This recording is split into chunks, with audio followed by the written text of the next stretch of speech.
Good morning everyone, good morning sa lahat at magandang umaga, magandang araw sa lahat ng mga magagandang tao sa buong mundo. So guys, we're talking about Miss Atisa Manalo.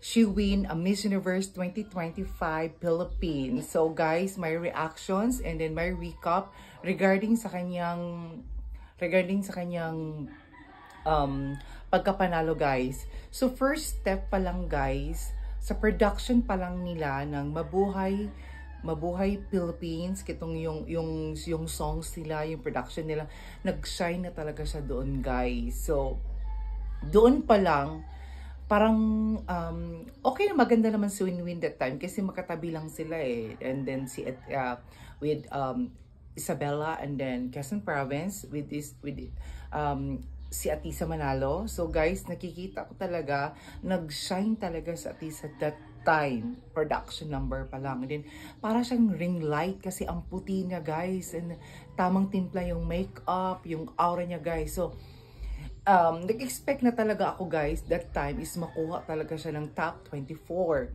So, nung nagtawag ng top 24, start pa lang sa pagtawag ng first cut, kinakabahan din ako guys kasi nga ang tagal ng mga front runners na tinawag. So guys, yung second to the last na cut, nang tinawag na siya, parang gumaan na yung loob ko, magaan na yung pakiramdam ko kasi natawag na si Miss Atisa Manalo. And then, bias ako guys and then, you know what guys, Atisa Manalo is my idol talaga siya. Idol ko talaga siya since 2018. So, gustong-gusto ko talaga siya na manalo siya guys. And then, pinag-pray ko talaga yun guys na manalo talaga siya. So, for the second time around, sumali siya ng MUP Philippines 2025 is nakuha niya talaga yung crown. And then you know guys, nung nag-swimsuit competition na, and then after nung swimsuit competition, top 12, kinakabahan ako kasi nga si Sultan Kudarat at saka si Siniloan Laguna, grabe. And then isa din sa mga bet ko ng time na yon is si Miss Laguna, kasi kung basihan natin yung proportion ng katawan, yung tindig, yung height, nasa kanya talaga guys. So, expect ko talaga ang magiging best in swimsuit si Miss Laguna. Pero, hindi nagpapatalo si Miss Siniloan at saka si Miss Sultan Kudarat. You know what, kung bakit ko nagiging bet ko din si Atisa that time ng swimsuit competition na alam kong hindi siya magpapatalo, nung nag-poise siya guys. Yung umaura na siya guys, pak. Yung pag-ikot na guys, perfect. Yung lakad niya, pag-ikot niya, perfect. Wala talaga siyang sabit, guys. So, ramdam ko na rin din na makuha talaga sa Atisa ng top 12. So, guys, nung swimsuit competition pa lang, alam kong nag-shine siya. Nag-shine din si Sultan Kudarat, nag-shine din si Siniloan. Silang tatlo ang nag-shine. So, nalilito ako sa kanila kung sino talagang makapasok hanggang dulo nilang tatlo. Nung pumasok na siya sa top 12, gumaan na talaga yung pakiramdam ko guys.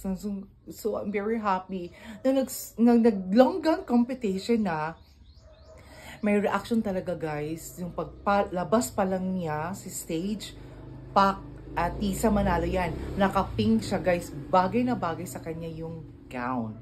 And then nung bumaba na siya guys, alam mo ba na muntik na akong umiyak dahil naawa ko sa kanya na last na niyang sumali din. Baka ang iniisip ko pagdapa niya, baka yun pa ang dahilan kung hindi niya makuha yung crown ng Miss Universe Philippines.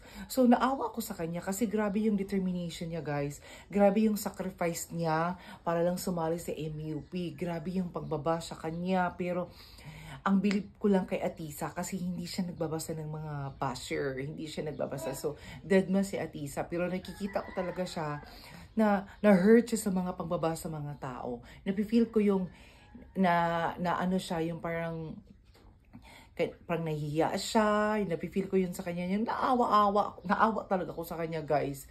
So, nung nadapa siya, ayun pala, ang mga judge na gustuhan siya nung nagdapa siya. Second, Miriam Kiambao. Pero yung kay Miriam Kiambao is Miss Universe talaga yon nung 1999.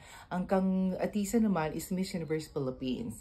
So, same sila ng scenario sa nangyayari. So, nag-first turn up si Atisa, si Miriam Kiambao that time.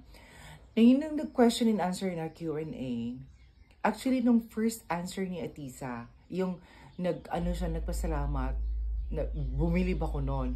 Nung nung sumagot na siya sa Q&A, okay na sana. Then, tas iniisip ko, parang tumiwalag siya sa question. Parang hindi siya, parang hindi siya, tawag yan, hindi swak. Pero nung nagigets ko na siya habang tumatagal, naintindihan ko sa kanya na nag-answer siya is related pala sa question and answer, yung sagot niya. And then, related galing sa puso, and then alam mo yung na-feel mo, nararamdaman mo talaga yung sumagot siya, and she's very emotional that time. So nagustuhan siya ng organization ng Miss Universe Philippines, and then bukod ng sagot niya is galing sa puso, bagay talaga sa kanya na ilaban sa Miss Universe sa Thailand gaganapin. Kasi kung sabihin nating marketable, Atisa yon. Kung sabihin nating Barbie looks, beautiful, Atisa yon. Kung sabihin nating face card, Atisa yon. Yung question and answer, hindi siya bubo ha, kasi ang daming nagbabasa sa kanya na bubo daw siya, hindi marunong sumagot, walang substance. No, doon kayo nagkakamali. Nakakasagot si Atisa. Kaso lang, ang mga Pilipinos, grabe ka perfectionist. Kasi, sabi nga ni Gloria Diaz, hindi to quiz bee competition para yung bungangaan talaga ang pageant. Hindi, beauty pageant kasi to eh. Ang question and answer is huli na siya. So, nag-gets ko yung Miss Universe organization na nananalo talaga si Atisa. Si Atisa talaga yung pinili nila. Good choice kasi sa Thailand ganapin. And then I'm pretty sure si Atisa, kung hindi man siya manalo ng Miss Universe 2025, and I'm pretty sure makuha siya lang top 5. Makapasok siya nun. Excuse me. And then guys, and then sundan natin yung journey ni Atisa for Miss Universe, Philippines representative for this year. So guys, that's it. My reactions about Atisa and Miss Universe Philippines 2025. Thank you so much guys. And then see you sa next vlog ko about Atisa pa rin. So bye-bye guys.